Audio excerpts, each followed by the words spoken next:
اگر دیکھا جائے تو ہم نے اس کے ساتھ معاملہ کیا کیا؟ ہماری زندگیوں میں ہر چیز کی بھرمار ہے، ہر چیز اپنی ایکسیس پہ ہے، زیادتی میں ہے، سوائے اس قرآن کے۔ ہمارے پاس ہر چیز کے لیے وقت ہے سوائے اس قرآن کے۔ تو اللہ سبحانہ تعالیٰ پھر یہ ہر ایک کے لیے نصیحت بنتا بھی نہیں نا، صرف مؤمنین کے لیے ہے۔ اور پھر یہ کیوں ہے؟ اتبعوا ما انزل الیکم من ربکم ولا تتبعوا من دونہ اولیاء، اور یہ تم اس ہدایت کی پیروی کرو جو تمہارے رب کی طرف سے تم پر نازل کی گئی ہے، اور تم اس کے علاوہ دوسروں کی پیروی نہ کرو۔ پھر اللہ تعالیٰ کہتے ہیں قلیلا ما تذکرون، کتنا کم تم نصیحت لیتے ہو۔ یعنی اللہ کے سوا، اللہ کی طرف سے آئی ہوئی ہدایت کے سوا، نبی کریم صلی اللہ علیہ وآلہ وسلم کے نقش قدم پر چلنے کے سوا تمہارے پاس کوئی راستہ نہیں ہونا چاہیے۔ یعنی رسول اللہ صلی اللہ علیہ وسلم کے طریقے پر چلو، جو تمہارے پاس ایسی کتاب لے کے آئے ہیں جو تمہاری طرف ہر چیز کے رب اور مالک کی طرف سے نازل کی گئی ہے۔ اور کیا نہ کرو؟ وَلَا تَتَّبِعُوا مِن دُونِهِ أَوْلِيَاءَ، اس کے سوا رفیقوں کی پیروی نہ کرو، اس کے سوا کسی اور کو فالو نہ کرو۔ یعنی رسول اللہ صلی اللہ علیہ وسلم تمہارے پاس جو لے کر آئے، اسے چھوڑ کر کسی اور چیز کی طرف رجوع نہ کرو، ورنہ اس کے معنی کیا ہوں گے کہ تم اللہ تعالیٰ کے حکم کو چھوڑ رہے ہو، تم اللہ سبحانہ تعالیٰ کو نعوذ باللہ، اللہ کے حکم کو نعوذ باللہ، رسول کے طریقے کو نعوذ باللہ کم سمجھ رہے ہو، اور اس کو کم سمجھ کے تم نے کسی اور کے پیچھے لگ کے کوئی اور حکم اختیار کر لیے۔ اگر اس آیت کے سینیریو میں ہم اپنی ذات کو دیکھیں اور اپنے ماحول کو دیکھیں اور آج کل کی سچویشنز کو دیکھیں تو پھر سوچیں ہم کس طرف جا رہے ہیں، ہم اپنے لیے کیا چاہتے ہیں، ہم اپنے لیے کیا پسند کرنا چاہتے ہیں۔ نیکی اور بدی تو اللہ نے پہلے دن سے واضح کر دی تھی، دو راستے ہیں بس۔ اللہ تعالیٰ نے ان میں کہہ دیا قلیلا ما تذکرون، اتنی نصیحت کے لیے اتنا خوبصورت کلام، لیکن وہ نصیحت تو تبھی کرے گا نا جب پڑھیں گے۔ پہلی سٹیج پہ پڑھتے کیسے ہیں؟ ترجمے کے بغیر، برکت کے لیے۔ الحمدللہ یہ قرآن باعث برکت ہے، آپ اس کو ایسے بھی پڑھیں گے، یہ آپ کو فائدہ ہی دے گا، یہ تو جدھر سے گزر جائے گا اس کو فائدہ دے گا۔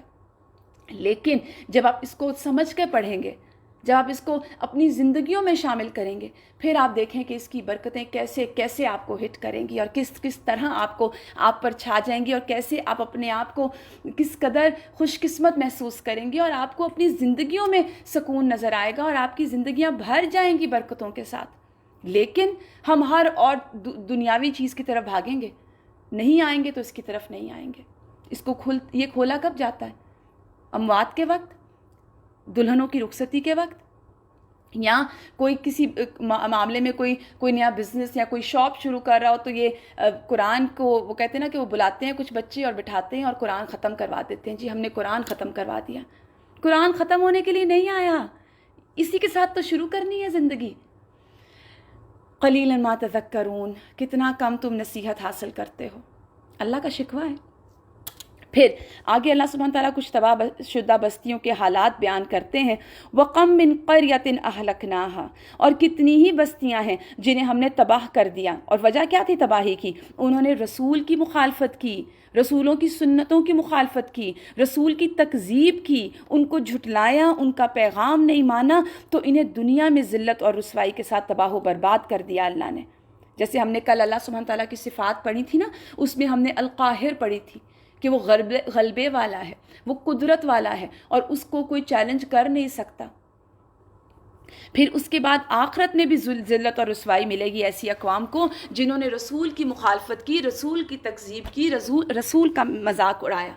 تو یہاں پر اللہ سبحانہ تعالیٰ اپنی طاقت کے ساتھ بتا رہے ہیں کہ دیکھو تم کس کا مقابلہ کر رہے ہو، تم وہ تو دیکھو یہ قرآن کس ہستی کی طرف سے آیا اور تم کس کے مقابلے میں کھڑے ہو رہے ہو۔ وَكَمْ مِنْ قَرْيَةٍ أَهْلَكْنَاهَا، کتنی ہی بستیاں ہم نے ان کو ہلاک کر دیا، زمین سے وائپ آؤٹ ہو گئیں۔ فَجَاءَ بَأْسُنَا بَيَاتًا أَوْ هُمْ قَائِلُونَ، ہمارا عذاب ان پر آیا تو رات کے وقت جب وہ سو رہے ہوتے تھے، یا دن کو جب وہ قیلولہ کر رہے ہوتے تھے، یعنی دوپہر کا آرام کرتے تھے۔ اس سے کیا مراد ہے؟ یعنی ان میں سے کچھ لوگوں کے پاس اللہ کا جو امر آیا، اللہ کا عذاب آیا تو رات کے وقت میں آیا یا دوپہر کے وقت میں آیا۔ آپ دیکھیے دو وقت ایسے ہیں جب انسان ریلیکسڈ ہو کر لیٹا ہوتا ہے۔ رات کو جب انسان، آپ سوچیں ذرا ذہن میں لائیے کہ کیا سچویشن ہوتی ہے جب آپ سارے کام ختم کر کے لائٹس آف کر کے لیٹنے لگتے ہیں تو وہ سب سے ریلیکسڈ ٹائم ہوتا ہے۔ اسی طرح دوپہر کو کیلولے کے وقت. اور یہ کیوں ایسے آیا کہ بے خبری کے وقت آیا نا. اور بھری پڑی ہیں، اگر آپ ہسٹری، آپ یوٹیوب کھولیں اور آپ اس میں دیکھیں تو آپ کو ایسے ایسے نظارے دیکھنے کو ملیں گے کہ اللہ سبحانہ تعالیٰ نے ایسی اقوام کے ساتھ کیا کیا جنہوں نے اللہ کے سامنے اور نعوذ باللہ اللہ کے کلام کی، اللہ کے رسولوں کی برابری یا مقابلہ کرنا چاہا. اللہ تعالیٰ کہتے ہیں جب عذاب آ گیا فما کان دعواہم، اس وقت پکارے، اس وقت کوئی دعا اور نہیں تھی، اذ جاءہم بأسنا، ہمارا عذاب جب ان پر آ گیا، الا ان قالوا انا کنا ظالمین، تب کہنے لگے اللہ ہم تو اپنے اوپر ظلم کر رہے تھے، ہمارا عذاب آیا تو ان کی یہ پکار یہ تھی. یعنی جب اللہ کا عذاب آتا ہے تو تب انسان گناہوں کا اقرار کر لیتا ہے، اس بات کا اعتراف کر لیتا ہے کہ ہم ہی غلطی پہ تھے، ہم نے ہی غلط کیا.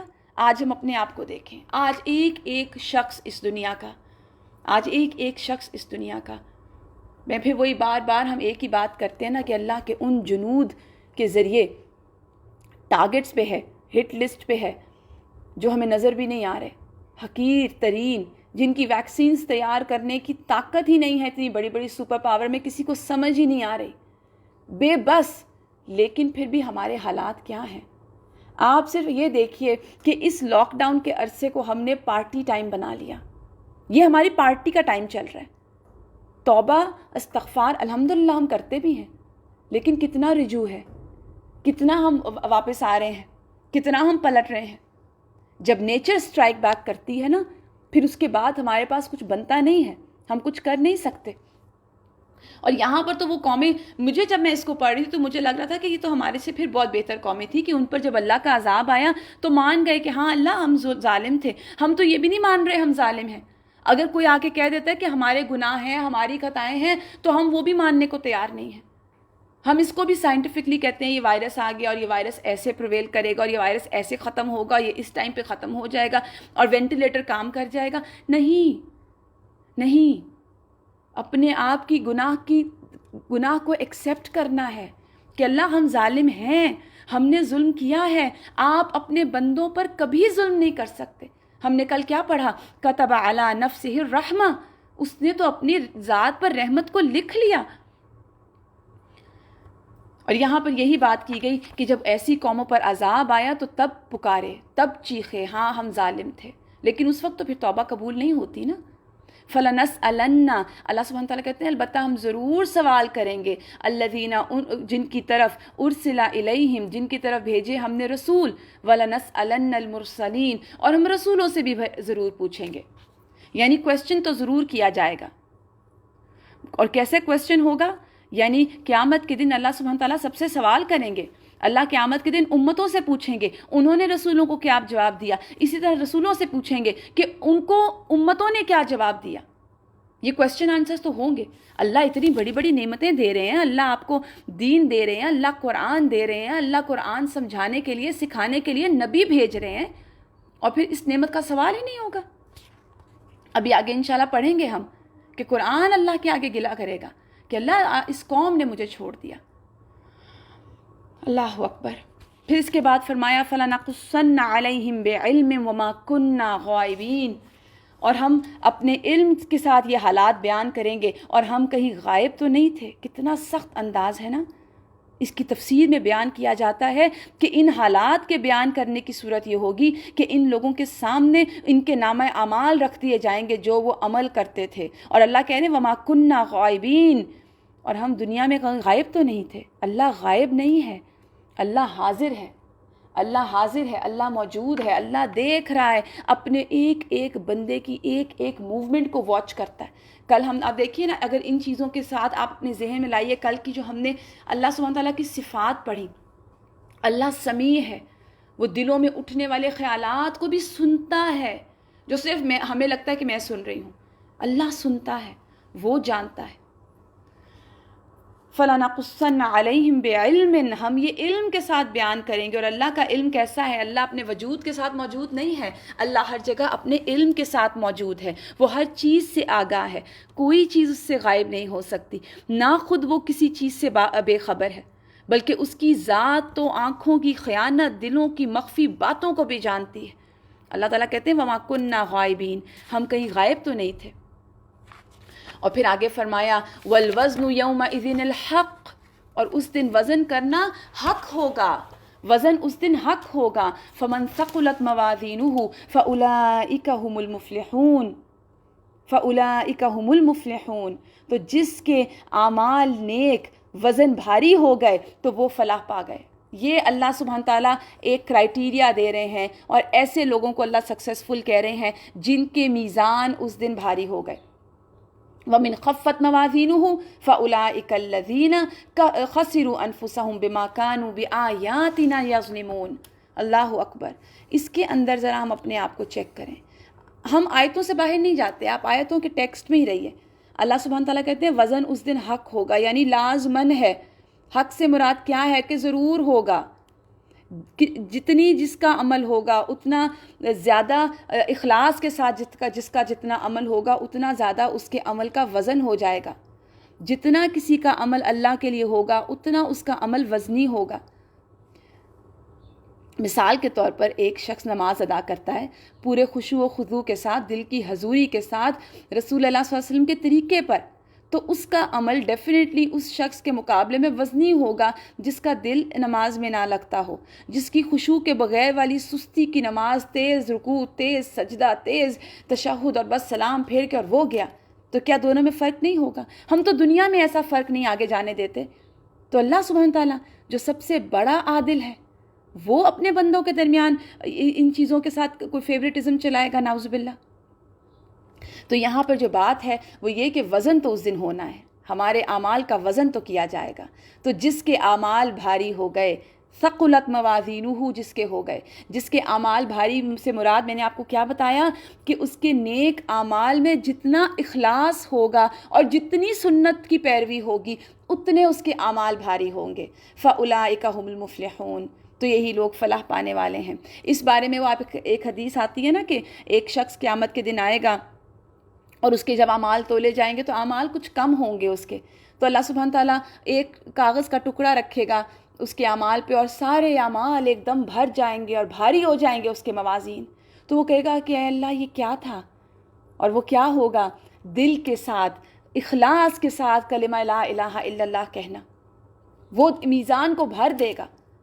تو فاولئک هم المفلحون، تو جو لوگ سنتوں پہ عمل کریں گے اور جو صرف اپنا عمل اللہ کے لیے کریں گے، کسی کو دکھانے کے لیے نہیں، کسی سے سرٹیفکیٹ پانے کے لیے نہیں، تو وہ لوگ تو اس دن سکسیسفل ہو جائیں گے انشاءاللہ.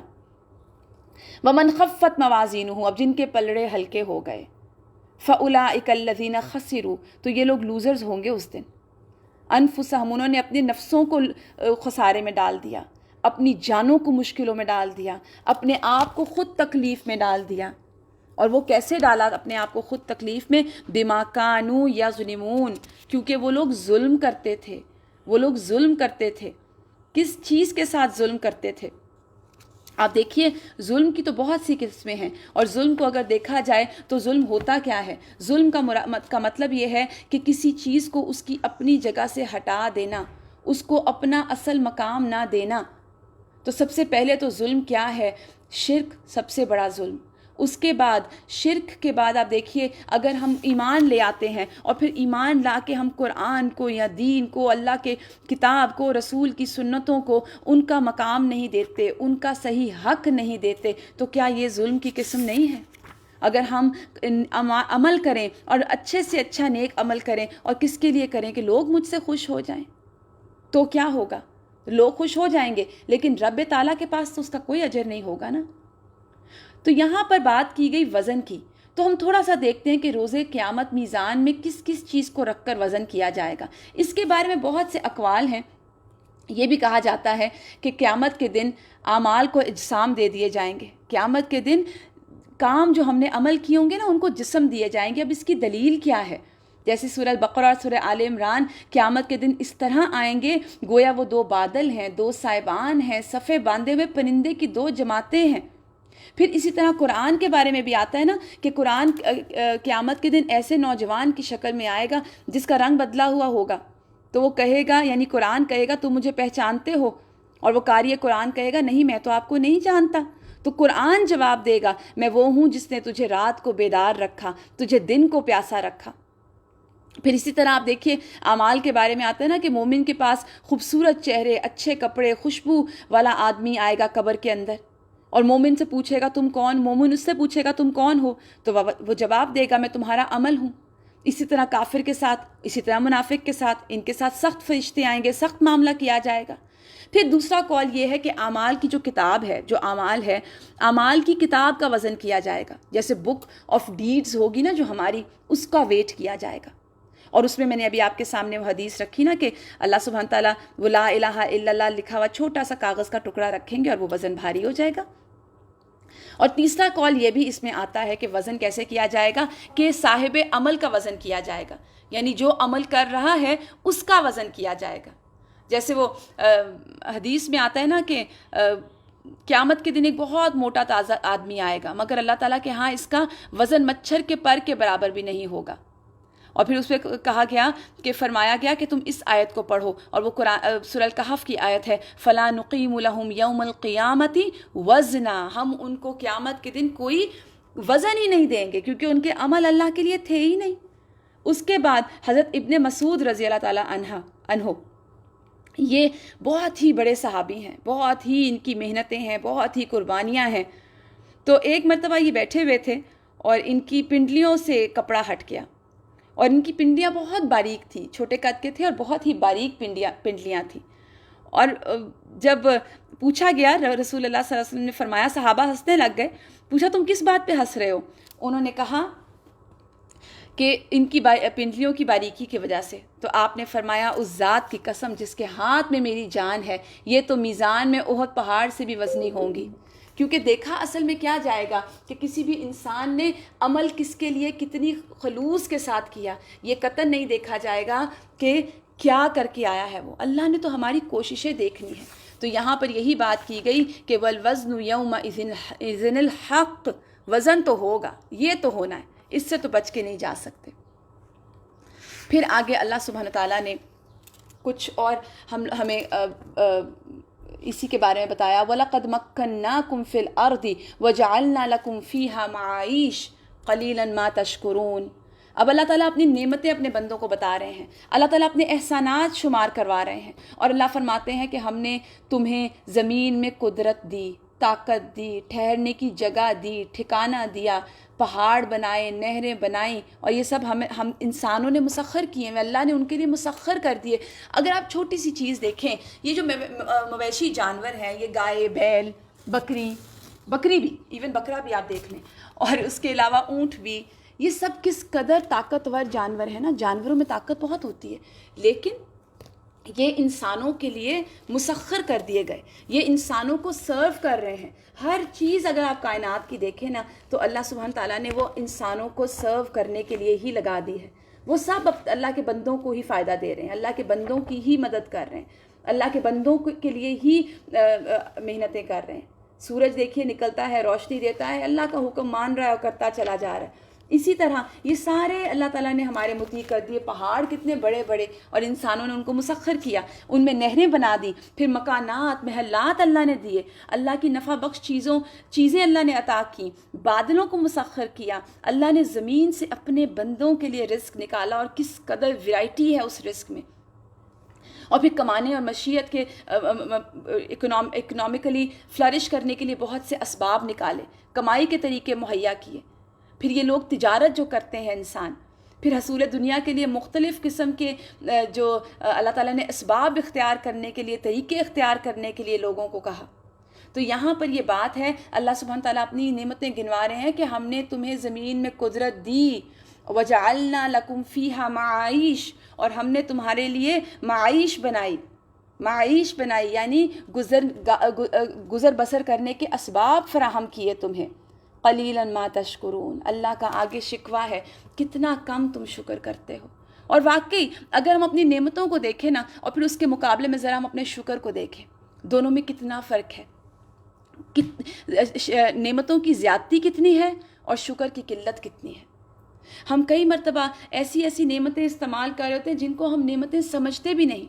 اب ایک چھوٹی سی بات ہے، جیسے اکثر یہ جو ابھی لاک ڈاؤن ہی چل رہا ہے، پوری دنیا میں جو ایک چل رہا ہے کووڈ کا پرابلم، تو اس میں کچھ لوگ ایسے ہیں ڈیفینیٹلی گھروں میں ان کے مشکلیں ہیں، فائنینشلی پرابلمز ہوں گی، سب مشکل پریشانیاں ہوں گی، وہ صبر کریں ایسے لوگ. اور جو لوگ اپنے گھروں میں خوشحال ہیں، پرسکون ہیں، اپنے بچوں کے ساتھ ہنسی خوشی زندگی گزار رہے ہیں، تو کیا وہ اس بات کا تقاضا نہیں کرتا کہ لمحہ لمحہ اللہ کا شکر ادا کیا جائے؟ پھر اس کے بعد اگر ہمارے پاس صحت ہے، ہم اپنی نیند اٹھتے ہیں خوشی سے، صحت کی حالت میں، فائنینشلی سکون میں، پھر اس کے بعد بچے ہمارے اپنی جگہوں پر اپنی صحتوں کی حالتوں میں ہوں، تو کیا یہ شکر کا تقاضا نہیں کرتا؟ پھر کبھی اپنے گھروں کو دیکھیے، اپنے آرام گاہوں کو دیکھیے، اپنی ملنے والی نعمتوں کو. یہ میں آپ کو یہ نعمتیں اس لیے گنوا رہی ہوں کہ یہ وہ چیزیں ہیں جو ہم روٹین میں یوز کر رہے ہوتے ہیں اور ہم نے کبھی ان کو نعمت سمجھا ہی نہیں. ایون ہم سانس لے رہے ہوتے ہیں، ہم پرسکون سانس لے رہے ہوتے ہیں، وہ کیا اللہ کی نعمت نہیں ہے؟ ہر سانس کے ساتھ بھی اگر انسان الحمدللہ کہے تو بھی اللہ سبحانہ تعالیٰ کی عطا کا حق ادا ہو نہیں سکتا. اللہ کا یہاں شکوہ ہے. اگر آپ زمین آسمان کو دیکھیں نا، تو آپ دیکھیں اللہ نے مجھے اور آپ کو اشرف المخلوقات بنایا. اشرف کیا ہے؟ بیسٹ، مخلوقات میں سے بیسٹ بنایا. اور پھر ساری مخلوق کو ہمیں سرو کرنے کے لیے بنایا. سب ہمارے انڈر ہے، سب کو انسان ایکسپلور کر رہا ہے اور مسخر کر رہا ہے. قلیلا ما تشکرون، کتنا کم تم شکر کرتے ہو. اب اس کے بعد اللہ سبحانہ تعالیٰ آگے انسان کی تخلیق کا ایک مرحلہ بیان فرمائیں گے. اور اس مرحلے میں آپ نے بہت مرتبہ یہ واقعہ سنا ہوگا ابلیس کا اور آدم علیہ السلام کا، لیکن یہاں پہ جس طریقے سے وہ بیان کیا گیا ہے نا، اللہ سبحانہ تعالیٰ نے جب دنیا بنی تھی نا، جب انسان کو تخلیق کیا گیا تھا، تبھی دو راستے انسانوں کے سامنے رکھ دیے تھے، ایک گناہ کا، برائی کا، ایک اچھائی کا. اب یہاں پر فرشتوں کو آدم کو سجدہ اور ابلیس نے پھر انکار کیا. اب یہاں پہ یہ بیان کیا جائے گا. اس مقام پر اللہ سبحانہ تعالیٰ اولاد آدم کو ان کے باپ حضرت آدم کے شرف کی طرف توجہ دلا رہے ہیں، اور پھر اللہ تعالیٰ ان کے دشمن ابلیس کی عداوت اور حسد کو بیان فرما رہے ہیں، جو آدم سے کرتا رہا اور جس کی وجہ سے وہ ابلیس جو ہے، جس کو ہم شیطان کہتے ہیں، وہ شیطان بن گیا. ہوا کیا تھا؟ اللہ فرماتے ہیں وَلَقَدْ خَلَقْنَاكُمْ ثُمَّ صَوَّرْنَاكُمْ ثُمَّ قُلْنَا لِلْمَلَائِكَةِ اسْجُدُوا لِآدَمَ. اللہ سبحانہ تعالیٰ کہتے ہیں ہم نے تمہیں پیدا کیا، ثُمَّ صَوَّرْنَاكُمْ، پھر تمہاری صورتیں بنائی، ثُمَّ قُلْنَا لِلْمَلَائِكَةِ اسْجُدُوا لِآدَمَ، پھر ہم نے فرشتوں سے کہا آدم کو سجدہ کرو. آپ دیکھیے کہ اللہ سبحانہ تعالیٰ نے انسان کو پیدا کیا، اللہ نے اس کی صورت بنائی، اس کے اندر اپنی روح سے پھونکا، یعنی اللہ نے روح پھونک دی، تو فرشتوں کو حکم دیا کہ اپنے رب تعالیٰ کی تعظیم بجا لاتے ہوئے اس کو سجدہ کریں. وہ سجدہ اس لیے نہیں تھا، ایک تو انسان کی جو علم ہے، انسان کو علم کی بنا پر سجدہ کروایا گیا نا، لیکن اصل ٹیسٹ کیا تھا؟ کون اللہ کا حکم مانتا ہے. اصل میں تو اللہ کا حکم تھا، یہ بات نہیں تھی کہ حکم کیا ہے. کویسچن یہ ہے کہ حکم کس کا تھا. اللہ نے حکم دیا انسانوں کو سجدہ کرنے کے لیے، فرشتوں کو، انہوں نے سجدہ کیا. فسجدوا، انہوں نے فوراً سجدہ کیا. الا ابلیس، مگر ابلیس، اس نے سجدہ نہیں کیا، یہ نہیں جھکا اللہ کے آگے. آپ دیکھیے اللہ سبحانہ تعالیٰ نے جہاں کچھ چیزیں اپنے ہاتھ سے بنائی نا، اس میں حضرت آدم علیہ السلام کو بھی اللہ نے اپنے ہاتھ سے بنایا ہے. ابو البشر ہیں حضرت آدم علیہ السلام.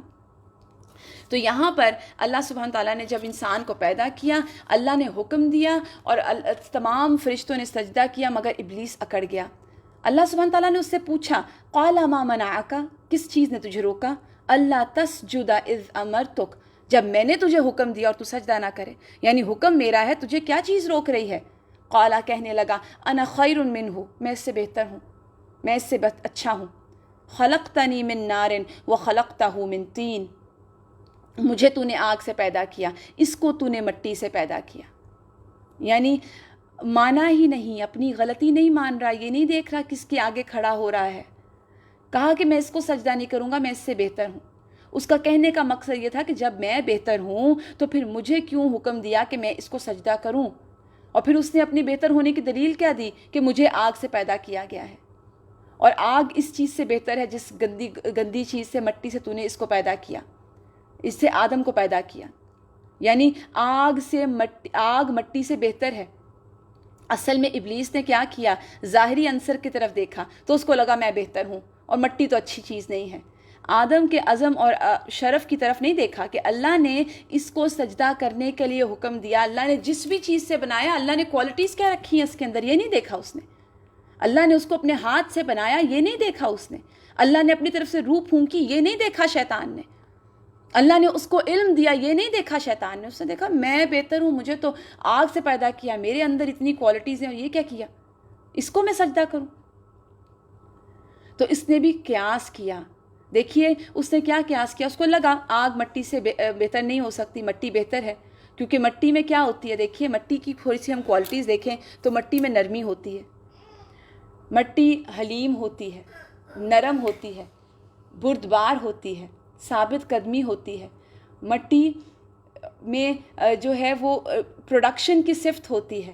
آپ دیکھیں نا جو جتنی بھی ہم لیتے ہیں نباتات وہ کہاں سے آ رہی ہیں، مٹی سے آ رہی ہیں نا، تو مٹی میں یہ صفات ہوتی ہیں۔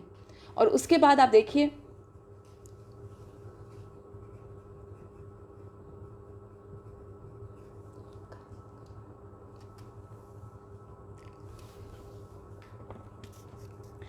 شیطان اس کی وہ آگ سے بنا، تو آگ کی خاصیت کیا ہے، جلا دینا، اڑا دینا، جلد بازی، ختم کر دینا، تباہ کر دینا۔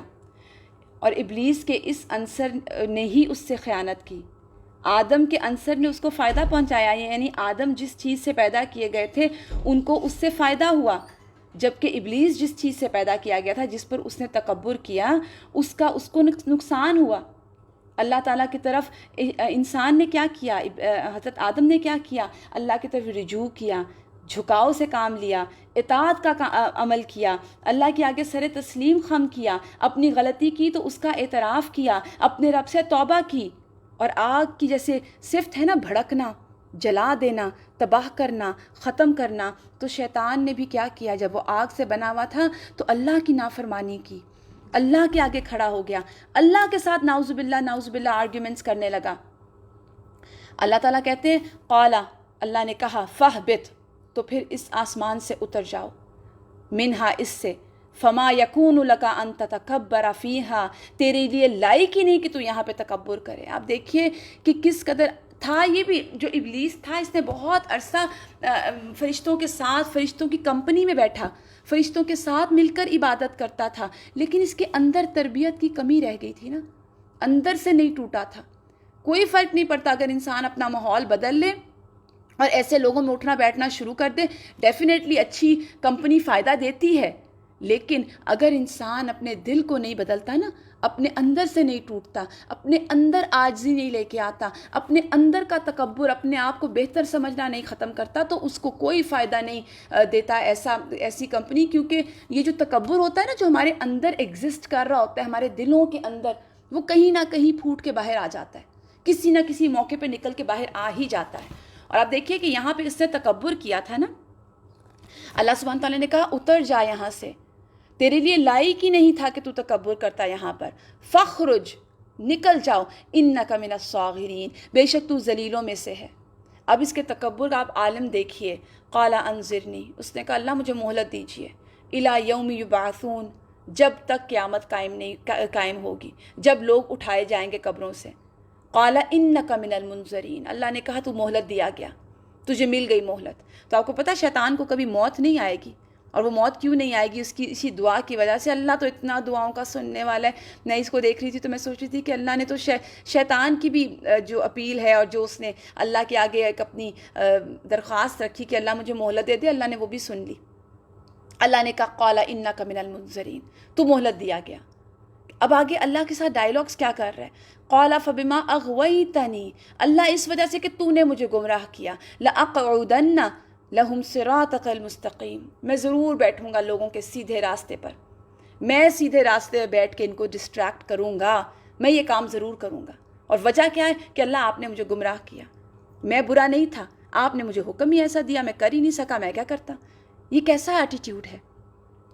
آج آپ دیکھیے ہمارے اندر بھی یہ ایٹیٹیوڈ ایگزسٹ کرتا ہے، ہم شیطان کو شیطان مانتے ہیں اور ہم اس سے بہت نفرت کرتے ہیں، ٹھیک ہے وہ ہے بھی ملعون اس قابل، لیکن آپ یہ دیکھیے کہ وہ ہمارے اندر اور ہمارے اعمال میں کن راستوں سے آیا ہے. اسی راستے سے ہمیں بڑا بنا کر دیکھو، تم فلاں کے آگے جھک جاؤ گے، تم سوری بول دو گے، تم سرنڈر کر دو گے. ہر دفعہ ایسا نہیں ہونا چاہیے. انسان کی کوئی عزت ہوتی ہے. دیکھیے انسان دین ہمیں یہ نہیں سکھاتا کہ ہماری کوئی عزت نہ رہے، لیکن یاد رکھیے کہ دلوں میں جن کے جتنی عاجزی ہوتی ہے نا، وہ دل اتنی ہی، آپ اس چیز کو دیکھیے نا، جو بہت بڑے بڑے درخت ہوتے ہیں ان کے مقابلے میں چھوٹے چھوٹے جو پودے ہوتے ہیں، کبھی آندھی چلتی ہے، کوئی بہت ہی بری قسم کا ایسا کوئی آ جائے اگر ٹوسٹر یا کچھ ایسی چیز، تو جو بڑے درخت ہوتے ہیں وہ سب سے پہلے، جو طاقتور اکڑے ہوئے درخت ہوتے ہیں، سب سے پہلے اکھڑ کے دور جاتے ہیں. اور وہ جو چھوٹے فیلڈز ہوتے ہیں وہ جھکتے ہیں، گرتے ہیں، پڑتے ہیں، اور پھر جب وہ ختم ہوتا ہے واپس کھڑے ہو جاتے ہیں. یہ چیز دیکھنے، اب ان چیزوں سے تھوڑا سا اس کو دیکھیے کہ انسان کے اندر جتنی سختی ہوتی ہے اس کو ٹوٹنے میں اتنی کم ٹائم لگتا ہے، اور جتنی اس کے اندر نرمی ہوتی ہے، جتنی اس کے اندر عاجزی ہوتی ہے، وہ بڑے بڑے ڈیزاسٹرز کو لے جاتا ہے، وہ ایبزارب کر سکتا ہے. یہاں پر شیطان نے کیا، اپنی غلطی بھی نہیں مان رہا. اللہ اب تو نہیں میں اس کو چھوڑتا، میں اتنا اچھا تھا، میں آپ کے فرشتوں میں بیٹھتا تھا، میں مقرب تھا، آپ نے مجھے اتنا مشکل حکم دیا، میں کر ہی نہیں سکتا تھا، میں کیا کرتا، میں نہیں کچھ کر سکتا، اور مجھے بس اب مہلت دے، میں اس کو ہلا کے رکھ دوں گا. اللہ تعالیٰ نے کہا قال فبما اغویتنی لاقعدن لهم صراطک المستقیم، میں سیدھے راستے پہ بیٹھوں گا، میں ان کو ختم کروں گا. ثم لاتینہم من بین ایدیہم، میں البتہ ضرور آؤں گا ان کے سامنے سے، من ایدیہم ان کے سامنے سے، ومن خلفہم ان کے پیچھے سے، وعن ایمانہم ان کے دائیں سے، وعن شمائلہم ان کے بائیں سے، ولا تجدو اور نہیں آپ پائیں گے اللہ تعالیٰ اکثرہم شاکرین، ان میں سے اکثر کو شکر گزار. اللہ اکبر. اللہ نے پہلے شکوہ کیا کہ کتنا کم تم شکر کرتے ہو، اور شیطان کا ادھر سے راستہ کیا ہے، وہ کہہ رہا ہے کہ بہت سے لوگ شکر ہی نہیں کریں گے، شکر ادا نہیں کریں گے. تو شکر نہ کرنا بھی شیطان کے سکھائے ہوئے جو اعمال ہیں ان کا حصہ ہے، کہ انسان اللہ کی ملی ہوئی نعمتوں کا شکر نہ کرے اور نہ شکری کرے. اب یہاں پہ یہ جو بہت سارے راستے بتائے نا شیطان نے، کہ میں آگے سے آؤں گا، میں پیچھے سے آؤں گا، تو یہ کون سے راستے ہیں، یہ کن راستوں سے آئے گا؟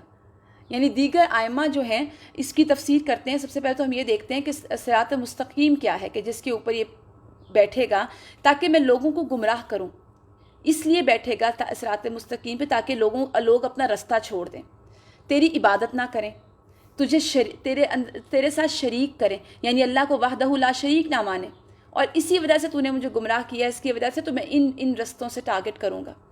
اور یہ جو صراط مستقیم ہے یہ کیا ہے، ہم آپ کو پہلے ہی بتا چکے ہیں کہ یہ حق کا راستہ ہے، سیدھا راستہ.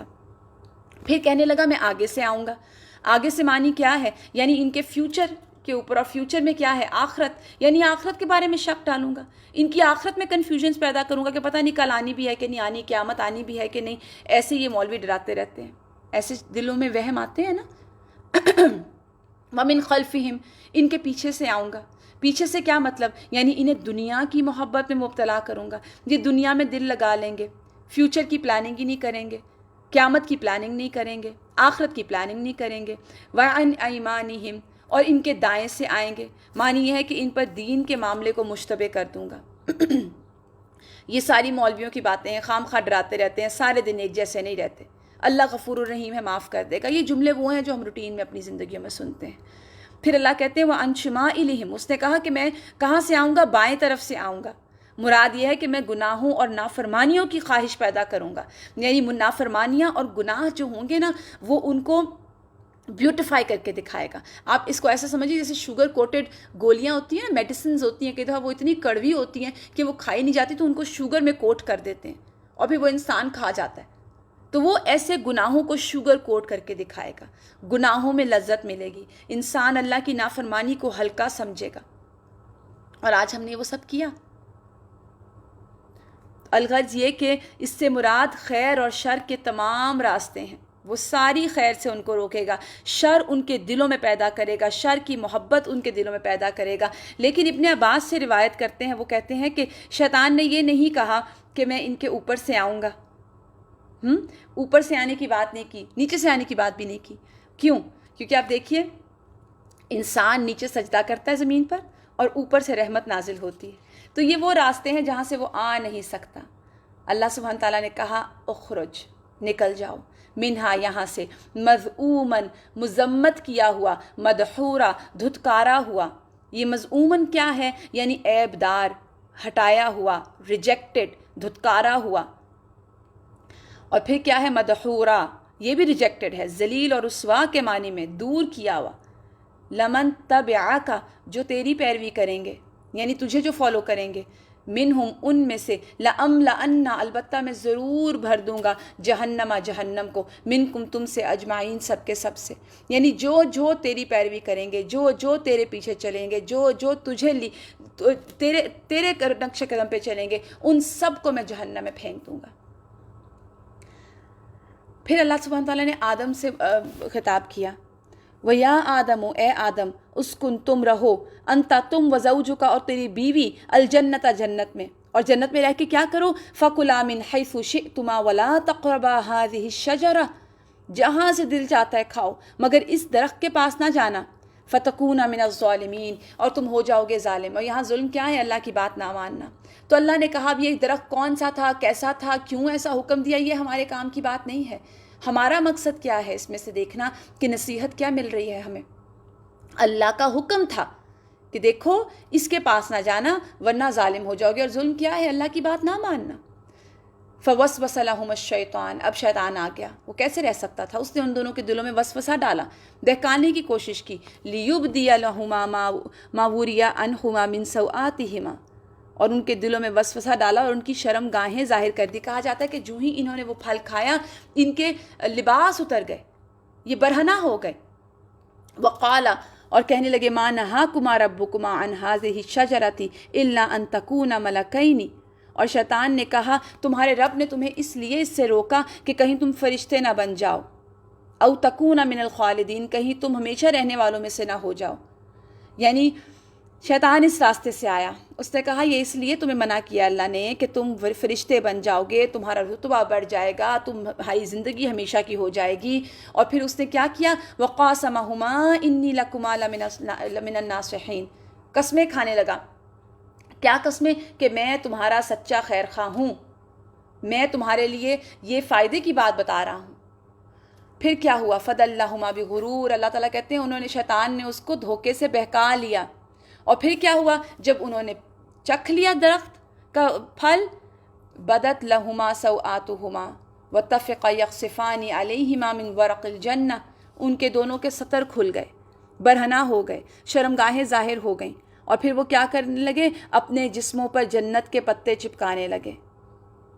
وناداہما ربہما، ان کے رب نے ان کو پکارا. اور یہ جب سطر ڈھانپنے لگے تو ان کے رب نے ان کو پکارا کہ میں نے کہا نہیں تھا تمہیں کہ شیطان تمہارا کھلا دشمن ہے. اللہ تعالیٰ نے تب ان کو پکار کے کہا کہ کیا تمہیں یہ بات پہلے نہیں بتائی گئی تھی کہ شیطان تمہارا کھلا دشمن ہے؟ آہستہ آہستہ وہ اپنے طریقے پر لے آیا ان کو. اور پھر جب سطر کھل گئے تو سمجھ آ گئی کہ اب تو ہم نے کچھ غلط کام کر دیا. اور حیا نیچر میں تھی نا ان کے، تو اپنے جسموں کو جنت کے پتوں سے ڈھانپنے لگے.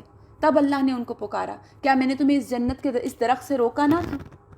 اصل وجہ یہ نہیں تھی کہ یہ فروٹ وہ کھا نہیں سکتے تھے، وجہ یہ تھی کہ پھر میں نے آپ کو جیسے کہا کہ اللہ کا حکم تھا، اور یہ اللہ کا حکم یہ بھی تھا کہ شیطان تمہارا کھلا دشمن ہے.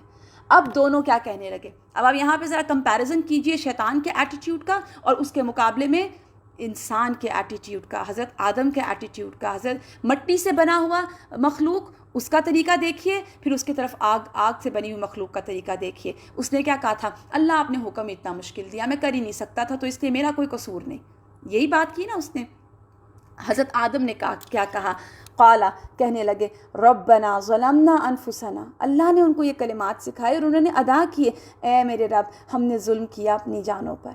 وَإِن لَمْ تَغْفِرْ لَنَا، کہ اللہ اگر تو نے ہمیں معاف نہیں کیا، وَتَرْحَمْنَا، اور تو نے ہم پہ رحم نہ کیا، لَنَكُونَنَّ مِنَ الْخَاسِرِينَ، اللہ ہم لوزرز ہو جائیں گے، ہم خسارہ پانے والوں میں سے ہو جائیں گے، پھر ہمارا کوئی نہیں بچے گا. یہاں تھوڑا سا اگر ہم کمپیریزن کریں، آدم علیہ السلام سے بھول کر بہک کر نافرمانی ہوئی تھی، انہوں نے جان کے نہیں کی تھی، ابلیس نے جان بوجھ کر کی تھی. آدم علیہ السلام نے گناہ کو مانا، غلطی کو مانا، توبہ کی، سرنڈر کیا. ابلیس نے کیا کیا؟ اکڑ گیا، تکبر کیا، غلطی ایکسپلینیشنز پیش کرنے لگ گیا اپنی غلطی کی۔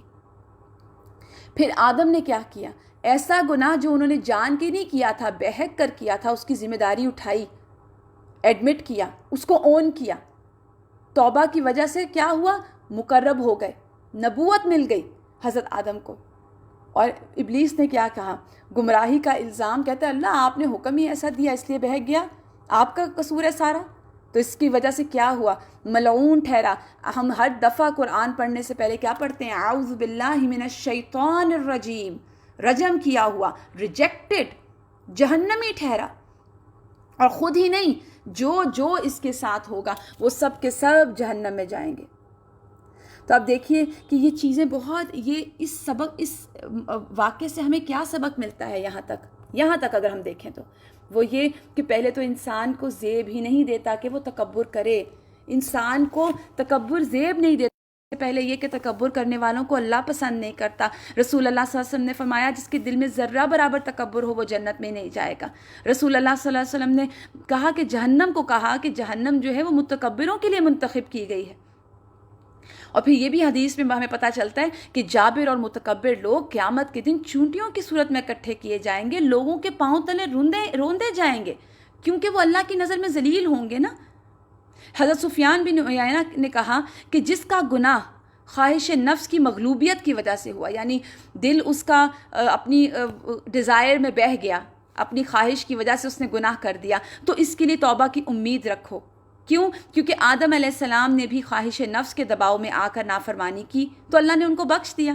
لیکن جب نافرمانی، گناہ تکبر کی وجہ سے ہو تو اس پر لعنت کا خوف ہے۔ ابلیس نے تکبر کی بنا پر نافرمانی کی تھی نا، اس نے کہا تھا میں بڑا ہوں، میں کیوں ایسے کروں۔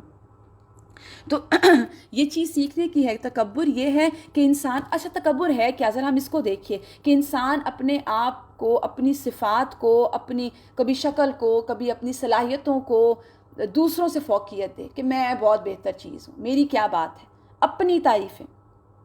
اور دیکھیے تکبر کی بدترین قسم وہ ہے جو متکبر انسان کو حق کی قبولیت سے روک دے، اللہ کی اطاعت سے روک دے، اللہ کی معرفت سے روک دے، دین کی طرف آنے سے روک دے۔ وہ ورسٹ ترین شکل ہے تکبر کی۔ اور پھر تکبر کے بارے میں یہ بیان ہو چکا نا، تکبر یہ ہے کہ دوسروں کو انسان، تکبر کی ڈیفینیشن کیا ہے؟ کہ انسان دوسروں کو حقیر سمجھے، خود کو بڑا جانے۔ جیسے آدم علیہ السلام پر ابلیس نے تکبر کر کے کیا کہا تھا؟ اپنے رب کی حکم کی تعمیل سے رک کیا تھا نا، اور کیا کہا تھا؟ انا خیر منہ، میں اس سے بہتر ہوں، میں کیوں ایسا کام کروں۔ تو جو تکبر ہے نا، اس سے ہم سب کو بہت بچنے کی ضرورت ہے۔ کیا کوئی عابد ہے، کیا کوئی عالم ہے، کیا کوئی علم رکھنے والا ہے، دنیا کا علم، اگر کوئی خوبصورت ہے، اگر کسی کے بچے نیک ہیں یا لائق ہیں، یا اگر اس کے پاس دنیا زیادہ ہے، یا اس کو عبادت کی بہت زیادہ توفیق ہے، کوئی بھی ایسی سوچ لیجئے چیز جو اللہ سبحانہ تعالیٰ کی طرف سے ہمیں عطا کی گئی ہے، اور اس پہ ہم اپنے آپ کو کریڈٹ دے کے خود کو بڑی چیز سمجھیں، تو وہ تو تکبر ہے۔ خواتین عموماً کس بات سے تکبر کرتی ہیں؟ کہ میں خوبصورت ہوں، اس لیے دوسروں کو تنقید کرتی ہیں۔ غیبت بھی اسی لیے ہوتی ہے، برائیاں بھی دوسروں کی اسی لیے کی جاتی ہیں کیونکہ ہم خود کو بڑا سمجھ رہے ہوتے ہیں۔ تو مختصر بات یہ ہم کریں گے کہ ہر آدمی جس چیز کو اپنی ایکسلنس سمجھتا ہے نا کہ میں تو کمال ہی ہوں، وہ اگرچہ اس کا کمال نہیں ہوتا، اس کی وجہ سے تکبر آ سکتا ہے اس کے اندر۔ یہاں تک کہ یہ بھی کہا گیا کہ جو فاسق آدمی ہے، بہت برا آدمی ہے نا، اس کی نظر میں کیا چیزیں اچھی ہوتی ہیں؟ بد کرداری، مثال کے طور پر شراب نوشی، تو وہ ان چیزوں کو بھی فخریہ بتاتا ہے کہ میں نے یہ گناہ کیا، میں تو پتہ نہیں کیا کمال چیز ہوں۔ تو جو تکبر ہے وہ انسان کو تباہ کر دینے والا ہے۔ انسان کو تکبر سے بچنا چاہیے، تواضع اختیار کرنی چاہیے۔ رسول اللہ صلی اللہ علیہ وسلم سے افضل انسان تو اس دنیا میں کوئی نہیں نا۔ تو مدینے والوں میں سے آتا ہے کہ کوئی لونڈی بھی جب چاہتی تو حضرت محمد صلی اللہ علیہ وسلم کا ہاتھ پکڑ کر اپنے کام کے لیے ساتھ لے جاتی۔ اسی طرح آپ دیکھیے متکبر کی نا ایک خصلت ہوتی ہے کہ وہ اپنے گھر میں کسی کام کو ہاتھ نہیں لگاتا، یہ بھی اسکالرز کہتے ہیں۔ تو رسول اللہ صلی اللہ علیہ وآلہ وسلم کا طریقہ کیا تھا؟ آپ اپنے جوتے خود سی لیتے تھے، آپ اپنی زوجہ محترمہ کے ساتھ گھر کے کام کروایا کرتے تھے، آپ ان کو ہیلپ آؤٹ کرتے تھے گھر کے کاموں میں۔ تو یہ تھوڑی سی چیزیں ایسی ہیں، کیونکہ آپ دیکھیے یہیں سے فرق ہوا تھا۔ تکبر تھا جس نے شیطان کو، ابلیس کو اتنے سالوں کی اس کی محنت، اس کی اتنے سالوں کی ریاضت ضائع کروا دی، اور وہ کیا بن گیا؟ مذموما مدحورا من الشیطان الرجیم بن گیا، وہ رجم کر دیا گیا، ریجیکٹڈ ہو گیا، جہنمی ہو گیا، ملعون ہو گیا۔ پیچھے وجہ کیا تھی؟ صرف تکبر۔ اور پھر ایک اور جرم، ایک اور سب سے پہلا، آپ دیکھیے جو دو چیزیں دنیا میں سب سے پہلے برائی میں وجود میں آتی ہیں نا، وہ ہے تکبر اور دوسری چیز ہے حسد۔ یہ دونوں چیزیں اس کے اندر آئیں۔ سیدنا ابو ہریرہ رضی اللہ تعالیٰ عنہ سے روایت ہے کہ رسول اللہ صلی اللہ علیہ وآلہ وسلم نے فرمایا، اللہ سے آپ صلی اللہ علیہ وسلم روایت کرتے ہیں، حدیث قدسی ہے، کبریائی میری چادر ہے، عظمت میری ازار ہے، جس شخص نے ان دونوں میں سے کسی ایک کو مجھ سے چھینا میں اسے آگ میں پھینک دوں گا۔ کس قدر سخت حدیث ہے نا۔ اسی طرح رسول اللہ صلی اللہ علیہ وآلہ وسلم نے فرمایا، ایک شخص تکبر کی وجہ سے اپنا تہبت زمین میں گھسیٹتا ہوا جا رہا تھا، تو اسے زمین میں دھنسا دیا گیا، وہ اب قیامت کے دن تک یوں ہی دھنستا چلا جائے گا۔ لیکن یہاں پہ اب یہ مت سمجھیے، کچھ ایسے دیکھیے کچھ ایسے لانگ ڈریسز بھی ہوتے ہیں، تو ان ڈریسز میں بھی ہم اس کو، آپ کے ذہن میں آئے گا کہ اچھا اس کا مطلب ہے زمین پہ لٹکانا۔ اول تو یہ ہے کہ کچھ پسندیدہ نہیں ہے، دوسری چیز یہ کہ اگر ہمارا لباس لٹک رہا ہے اور بہت بڑا ہے اور ہیوج پیچھے تک جا رہا ہے، لیکن اس میں تکبر نہیں ہے، اس میں اپنا آپ بڑا ظاہر کرنا نہیں ہے، نیت میں یہ نہیں ہے، تو اس میں کوئی برائی نہیں، لیکن یہاں پہ تکبر کی بات ہے۔ پھر اس کے بعد رسول اللہ صلی اللہ علیہ وآلہ وسلم نے فرمایا، وہ شخص جنت میں نہیں جائے گا جس کے دل میں ذرے کے برابر بھی تکبر ہوا۔ ایک آدمی نے سوال کیا کہ آدمی کو یہ پسند ہے کہ اس کا لباس اچھا ہو، اس کے جوتے اچھے ہوں؟ تو آپ صلی اللہ علیہ وسلم نے فرمایا، اللہ جمیل یحب الجمال، اللہ جمیل ہے، جمال کو پسند کرتا ہے۔ تکبر کا کیا مطلب ہے؟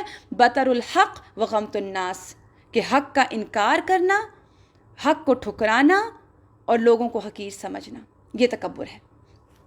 تو اللہ سے دعا کرنی چاہیے کہ اللہ تعالیٰ مجھے آپ اپنے عاجز بندوں میں شامل کر لیں۔ پھر اس کے بعد حدیث میں آتا ہے، رسول اللہ صلی اللہ علیہ وسلم نے فرمایا، کیا میں تمہیں جنت والوں کی خبر نہ دوں؟ اب وہ جنت والے کون ہیں؟ ہر کمزور اور حقیر سمجھا جانے والا گروہ، وہ قسم کھا لے تو اللہ ان کی قسم پوری کر دے، یعنی دنیاوی لحاظ سے بڑے کمزور۔ پھر فرمایا، کیا میں تمہیں دوزخ والوں کی خبر نہ دوں؟ یعنی دوزخ میں کون جائے گا؟ ہر تند خو، اکڑ کر چلنے والا، متکبر۔ پھر رسول اللہ صلی اللہ علیہ وآلہ وسلم نے فرمایا، 3 شخص ایسے ہیں جن سے اللہ تعالیٰ قیامت کے دن بات نہیں کرے گا، انہیں پاک نہیں کرے گا۔ پوچھا گیا کہ یہ کون ہے؟ اور رسول اللہ صلی اللہ علیہ وسلم نے کہا، ان کی جانب دیکھے گا دردناک عذاب ہوگا۔ نمبر 1 بوڑھا زانی، نمبر 2 جھوٹا حاکم، نمبر 3 متکبر فقیر، ہے کچھ نہیں اس کے پاس دنیا میں لیکن تکبر بہت ہے، بڑی چیز بہت ہے۔ تو آج ہم نے سب سے پہلے کیا چیز سیکھی؟ کہ تکبر یہ ایسی چیز ہے جو انسان کو ختم کر دینے والی ہے۔ اور تکبر، اب یاد رکھیے کہ ہم اپنے دل سے ختم بھی کر دیں نا، تو وہ ایسا درخت ہے جس کی جڑیں موجود رہ جاتی ہیں۔ تو کچھ تھوڑی سی چیزیں ہم اس کے اوپر دیکھ لیں۔ اگر کسی کو اپنے نسب کی وجہ سے تکبر ہوا کہ میں بڑے بڑے خاندان سے ہوں، تو یہ انسان کو جاننا چاہیے کہ اس میں اس کا کیا کمال، یہ پیدا تو اس کو اللہ نے کیا۔ اگر کسی کو اپنی جسمانی طاقت کی وجہ سے تکبر ہے کہ میرا جسم بہت طاقتور ہے، تو ذرا اپنی حالت اس وقت دیکھے کہ ہمیں ایک رگ میں درد اٹھتی ہے نا، تو ہر عاجز سے زیادہ بڑے عاجز ہم بن جاتے ہیں۔ ایک دن کا بخار ساری قوت ختم کر دیتا ہے، پاؤں میں ایک کانٹا چبھ جائے تو عاجز کر دیتا ہے۔ اگر کوئی دولت کی وجہ سے تکبر کرتا ہے تو اس کو یہ حقیقت یاد رکھنی چاہیے کہ یہودی سب سے زیادہ مالدار ہیں، اور ان کے لیے اللہ نے کیا کہا؟ مغضوب علیہم، اللہ کا غضب ہے ان پر۔ اگر کوئی علم کی وجہ سے تکبر کرے تو اسے معلوم ہونا چاہیے کہ اللہ کی حجت جاہل کی نسبت عالم پر زیادہ سخت ہے، یعنی پکڑ عالم کی زیادہ ہے، جاہل کی نہیں ہے۔ جاہل تو اپنی لا علمی میں بچ جائے گا۔ تو تکبر کرنا، یاد رکھیے، صرف اللہ کے شایان شان ہے۔ اللہ جب تکبر کرے گا تو اللہ کر سکتا ہے، کیونکہ اس کے شایان شان ہے، یہ بندے نہیں کر سکتے، بندوں کی شان نہیں ہے، بندوں کی حیثیت نہیں ہے۔ فَدَلَّهُمَا بِغُرُورٍ، اس نے بہکا دیا اور پھر لے گیا. اور شیطان کے بعد جب حضرت آدم کو اللہ سبحانہ تعالیٰ نے زمین پر اتارا، اللہ سے انہوں نے کچھ کلمات سیکھے اور پھر انہوں نے وہ کلمات ادا کیے کہ ربنا ظلمنا انفسنا وان لم تغفر لنا وترحمنا لنکونن من الخاسرین، کہ اللہ ہم گنہگار تھے، غلطی ہم سے ہوئی. اللہ نے فرمایا اہبطوا، اتر جاؤ تم سب کے سب، تم ایک دوسرے کے دشمن ہو اور تمہارے لیے ایک خاص مدت تک زمین میں رہنا اور جائے قرار ہے، پھر وہیں تمہیں جینا ہے، وہیں تمہیں مرنا ہے، اسی میں سے تم نکالے جاؤ گے. اللہ سبحانہ تعالیٰ نے فرمایا یا بنی آدم، اے بنی آدم، قد انزلنا علیکم لباسا، بیوٹیفل آیت ہے کہ اللہ نے تمہارے لیے لباس اتارا، یعنی یہ جو لباس ہے یہ نازل کیا گیا ہے. کیوں اتارا؟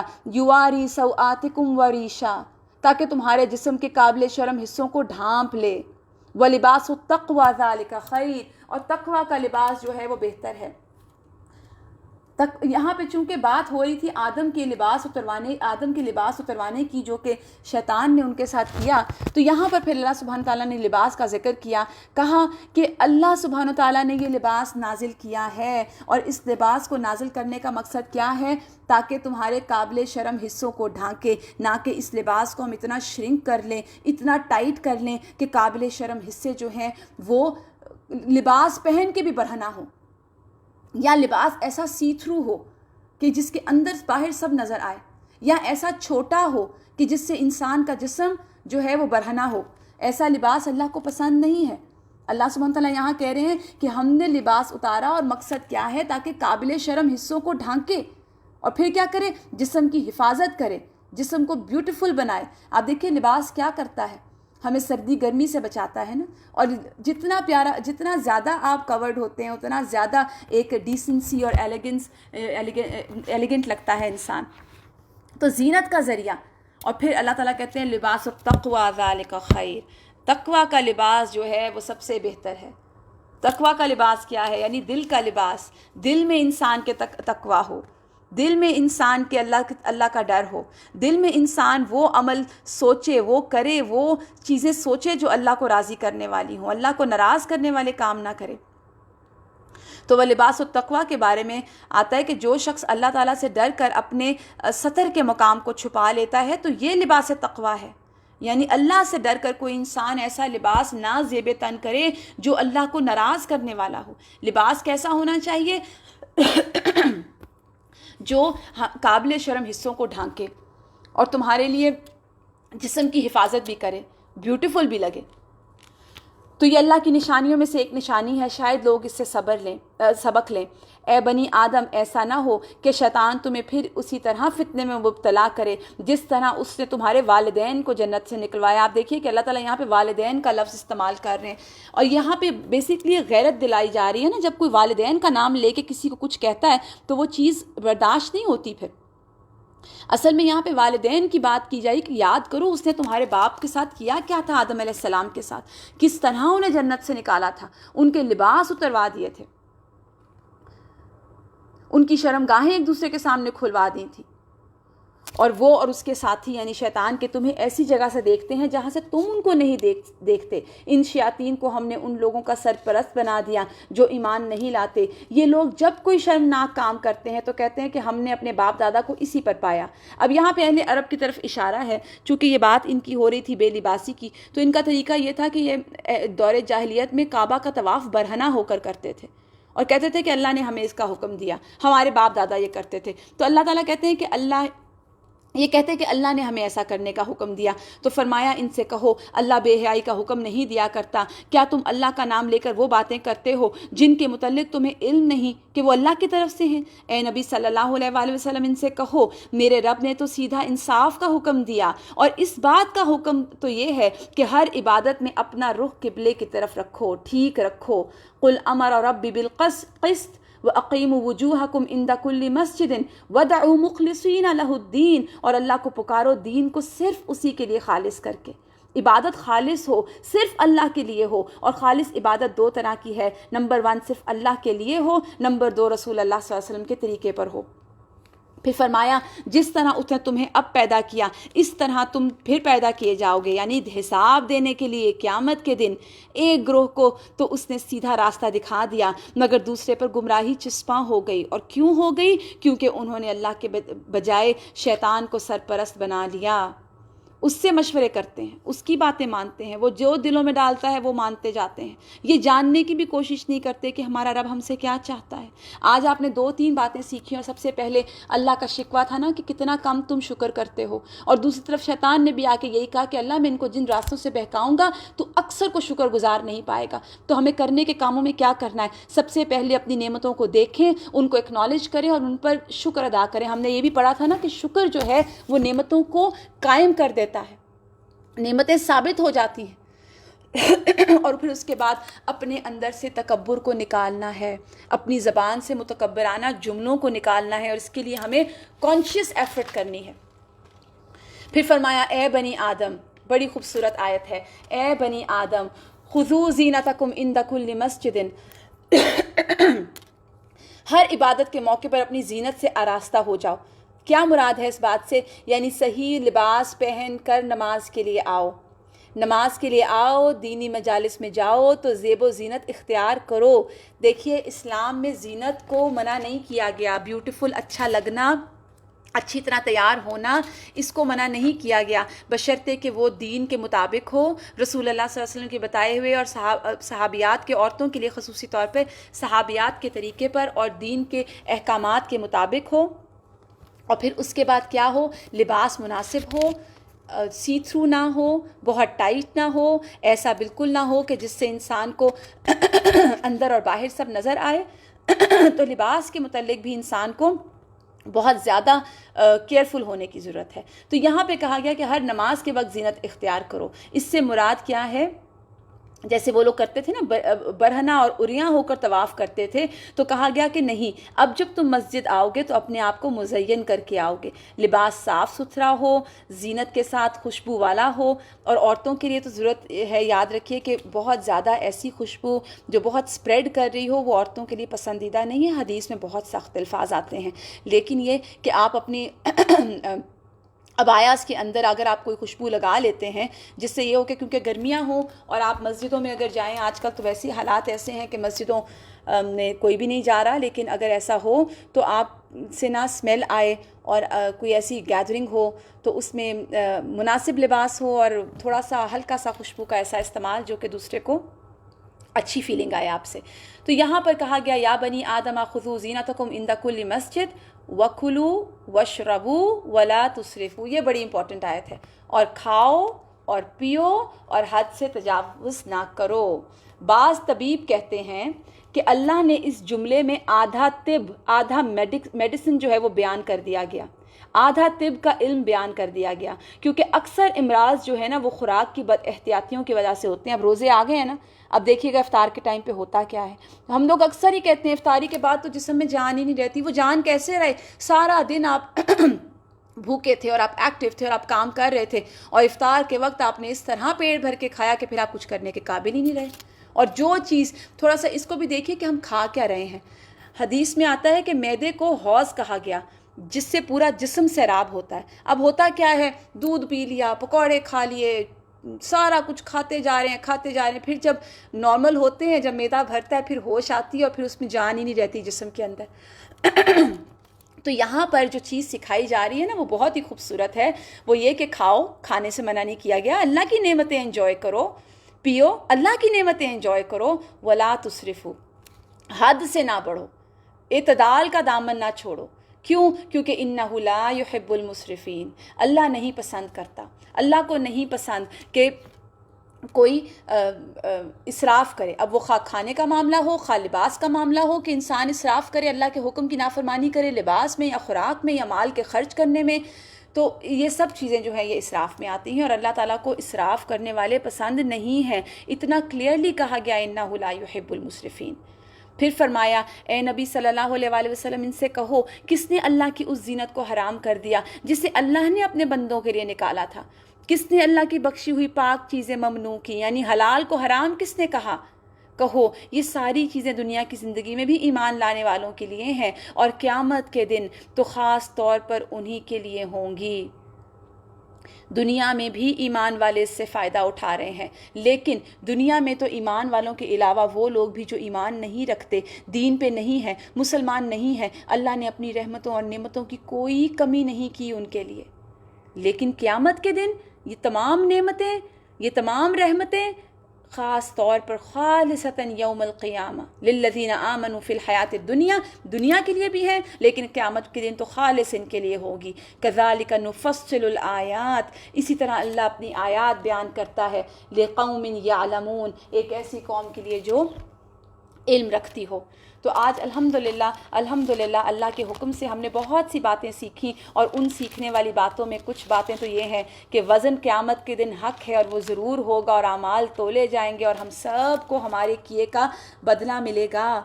اور پھر دوسری طرف جب ہم نے انسان اور شیطان کا باہمی جو پڑھا، اس میں سب سے پہلے حسد کی وجہ سے شیطان نے تکبر کیا، اور تکبر کر کے گھمنڈ سے نکل گیا، اور اللہ کے آگے اس نے کس طرح کھڑے ہو کے کہا کہ اللہ میں تیرے بندوں کو بہکاؤں گا، اور اللہ نے بھی انسان کو کلیئر کر دیا کہ دیکھو یہ تمہارا کھلا دشمن ہے، جو اس کی پیروی کرے گا۔ یاد رکھیے یہاں پہ جو بات کی گئی نا، یہ بہت امپورٹنٹ ہے کہ جو بھی اس کی پیروی کرے گا، اللہ تعالیٰ نے کہا کہ میں اس کے ساتھ جہنم کو بھر دوں گا، وہ بھر دیا جائے گا جہنم اس کے ساتھ، اس شخص کے ساتھ جو شیطان کے پیچھے چلے گا، کیونکہ اللہ نے کھلا دشمن بتا دیا ہمیں اس کا۔ لیکن آج ہوتا کیا ہے، ہم اپنے دشمن کو پہچانتے ہی نہیں ہیں، ہم اپنے دشمن کو جانتے ہی نہیں ہیں، ہمیں پتہ ہی نہیں کہ وہ کن کن چالوں سے آتا ہے۔ تو اس کے لیے ضروری ہے، ایک آپ کو چھوٹی سی ٹپ بتا دیتی ہوں کہ اپنی روٹین کی جو دعائیں آپ مانگتے ہیں فجر میں یا کسی بھی اوقات، کوشش کریں فجر میں ہی تو ایک تسبیح، اگر آپ کو بہت زیادہ تکلیف ہوتی ہے شیطان کے وسوسوں کی وجہ سے، تو ایک تسبیح جو ہے وہ ڈیلی آپ کوشش کریں کہ آپ اعوذ باللہ من الشیطان الرجیم کی کریں۔ اس کے علاوہ اور بہت سے تعوذ ہیں، اعوذ باللہ العظیم بوجہہ الکریم وسلطانہ القدیم من الشیطان الرجیم، اور یہ تمام چیزیں خود بھی کریں، اپنے بچوں کو بھی کروائیں۔ کبھی آپ کو لگے کہ بچے بات نہیں سن رہے، یا چھوٹے بچے ہیں وہ بہت رو رہے ہیں، پینک کریٹ کر رہے ہیں، تکلیف دے رہے ہیں، تو اس سلسلے میں پھر یہ کریں کہ ان کے اوپر بہت زیادہ اعوذ باللہ من الشیطان الرجیم پڑھ کے یا پھونک دیں، یا آپ خود پڑھیں، اور اس کے بعد جو آپ کو تعوذ بتائے گئے پھر وہ ایک اور ہے اعوذ باللہ السمیع العلیم من الشیطان الرجیم من حمزہ ونفخہ ونفثہ، اور جیسے حضرت مریم کی والدہ نے بھی کہا تھا نا کہ میں اس کو اور اس کے بچے کو، یعنی جو میری اندر اولاد آ رہی ہے اس کو بھی اور اس کے بچے کو بھی اللہ شیطان مردود سے تیری پناہ میں دیتی ہوں، تو اپنے بچوں کو بھی شیطان سے پناہ میں، اللہ کی پناہ میں دیجیے۔ تلاوت سن لیتے ہیں سورہ الاعراف کی۔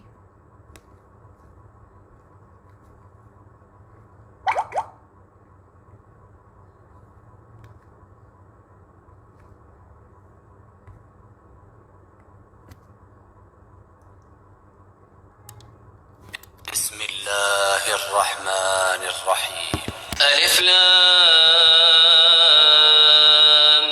میم صاد، کتاب انزل الیک۔ سبحانک اللہم وبحمدک، نشہد ان لا الہ الا انت، نستغفرک ونتوب الیک۔ السلام علیکم ورحمۃ اللہ وبرکاتہ۔